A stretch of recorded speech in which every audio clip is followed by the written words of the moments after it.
কাকিমা ভালো আছো? কারে বাড়িটা তোমাদের? কে কে থাকে বাড়িতে? ছেলে কি করে? ছেলে বিয়ে দিয়েছো? কাকাও নাকি? হ্যাঁ, কাকা কি অসুস্থ? হ্যাঁ, কি হয়েছে? প্যারালাইজ? অনেকদিন হয়ে গেছে নাকি? গাছ টাছ পড়ে টড়ে গেছিল নাকি? তাহলে ওই পেটে আছে? ওটা অনেক দিন আগে যখন ওনাদের মরণ ছিল তখন হচ্ছে কি নারী হয়ে গেছিল সিটি করে। ও, এখন কি সংসার ছেলেটাই চালাচ্ছে? হ্যাঁ, আর আপনি কি করেন? আমি ওনাকে দেখাশোনা করি, নিজেকে দেখতে পাই না। ওইটা ওই পাশেরটা কার আপনাদের? ওইটা সরকার থেকে দিয়েছে। আর এটাই ভাবে আছে এখনো? ওই বাস করতে ছেলের বয়স কত হয়ে গেছে। হয়ে গেছে? পড়াশোনা করেছে? পড়াশোনা খুব একটা, বাবা তো অনেক দিন থেকেই রোগে ভুগছিল। হুম, ভুগতে ভুগতে তারপরে প্যারালাইস হয়ে গেল। তারপরে প্যারালাইস হয়ে যাওয়ার পরে দুদিন পরের থেকে আর চোখে দেখতে পাচ্ছে না। আচ্ছা, চোখে দেখতে পায় না? ওনাকে আমি ঘর থেকে বাইরে গেলে ওনাকে পায়খানা করাতে নিয়ে যেতে হয়, পেশাব করতে নিয়ে যেতে হয়, ঘরে ঘরে নিয়ে যেতে হয়। দেখতে পায় না আর কি, আর টোটালি। স্নান করানো, খাওয়ানো, ধোয়ানো সব।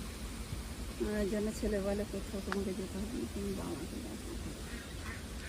মানে যাওয়াই একটা ছেলের উপরে ভরসা? আর দুটো ছেলে, একটা একটা মেয়ে, দুটো ছেলে। দুটো ছেলে দুটোই কাজ করছে? হ্যাঁ, একটা ছেলেকে ওই বাইকের দোকানে দিয়েছি, ছোট ছেলেটাকে। ও পড়াশোনা করছে না? ও বয়স কত? ওর বয়স 16। 16 হয়ে গেছে? পড়াশোনা করেনি? কি অবস্থা!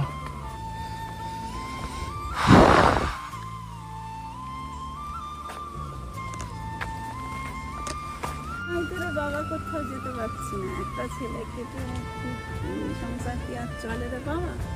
সে তো অবশ্যই। 450 টাকা রোজ, তা সে হয় এতে হচ্ছে না। তবু না লোন টোন নিয়ে, টাকা পয়সা লোন নিয়ে আর কি দেখিয়েছিলাম ওনাকে। চোখটা আর ভালো হয়নি? ও এক জায়গায় ডাক্তারখানায় নিয়ে গেছিলাম, বলছে ওনার এই আর কি ফুল বডি এমআরআই করে দেখেছে? হ্যাঁ, এমআরআই করে ওই সব কাগজপত্রগুলো দিয়েছে ওখান থেকে, ডাক্তারখানা থেকে। আর সেইগুলো ভেতরে একটা ডাক্তার উনি দেখলো, দেখে বলছে উনি আর কি ভালো ডাক্তার, আমাদের এখানে অনেক লোকের প্যারালাইজ হয়েছে, সব নিয়ে গিয়ে হাত পা সব উঠেছে, ভালো হয়ে গেছে। তা আর কি সেই অনুযায়ী উনি, সেই ছেলেটা আর কি বলছিল যে দিদি দাদাবাবু তো খুব সৎ মানুষ, আমাদের সঙ্গে তো ভালো ব্যবহার আর কি, গ্রামের সবাই ওনাকে ভালোবাসে।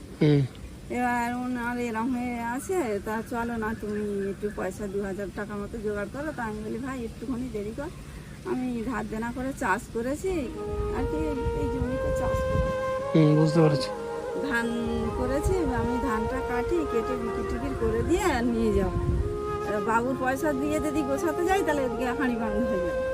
তা বলতেছে আচ্ছা ঠিক আছে, আমি তোমার সাথে, আমি দরকার হলে কাজ বন্ধ করে আমি যাবো। তা আমি বলি হ্যাঁ, তুমি না গেলে আমি পারবো না নিয়ে যেতে, জামাই কি চেনে, আমিও তো চিনি না। তা এবার উনি নিয়ে গেলে সেই এটা দিয়েছে, ওইগুলো দেখেছে আর কি, প্রচুর লোক বাবা, অনেক লোক। এবারে সেই লোকের লাইন নাম দিয়েছে, যে মাত্র ওনারা জানতো অবশ্যই আবার আসবো, যেরাম আছে সেরাম খাবে। তারপরে বাবা ওই ফটো দেখে বললো যে ওনার এই শিরা, যে ফোকাস যে দেবে ওই সেটা চেপে গেছে, সব বন্ধ হয়ে গেছে, বসে গেছে। তখন ডাক্তারকে উনি তো হাতে পায়ে ধরলো, যে আমি তো কাঁদছি দাঁড়িয়ে দাঁড়িয়ে। তারপরে এই মাটির বাড়িতে পোকামাকড়ের উৎপাত হওয়ার কথা। হ্যাঁ বাবা, পোকামাকড় আছে, ও যা পোকামাকড় সেটা থাকে বাবা, আছে তো, আছে, নেই কেন? এই তো এই সেদিনকার একেবারে এইরাম, এখান থেকে এই তোমার কাছে এত বড় এইরাম মোটা বেরিয়েছে। হাঁস মুরগি পুষি তো, হাঁস আছে, হাঁস পোষা হয়, ওদের গ্যাস একটা। তারপরে অনেক দিনের থেকে ভাই আমরা আছি, আমার মেয়ের বয়স, আমাদের বাড়ি এখানে না বাবা। কোথায়? এটা আমাদের শ্বশুর বাড়ি, এই বাপের বাড়ি। এই যে মালঞ্চ, বুঝতে পেরেছি। আমাদের বাড়ি ওখান থেকে আর কি, ওনার ওই অপারেশন বলে হাঁটায় খুব ভারী ভরা কাজ হয়, ওর জন্য এই জায়গাটা খাস এটা মায়েদের জায়গা না খাস জায়গা? খাস জায়গা। বুঝতে পারছি। এটা খালের দাগ। হুম। এ যখন সরকারের যখন ইচ্ছা হবে তখন তুলে দেবে। তুলে দেবে। এবার তুললেও একটা বাসস্থান তো দেবে অবশ্যই, এতদিন ধরে বসে থাকলে। এবারে ওই আপনাদের বাড়ি কোথায়? আমার বাড়ি কলকাতা, নিউ টাউনে। কেন এটা রেখে দাও, কাকু কিছু কিনবে।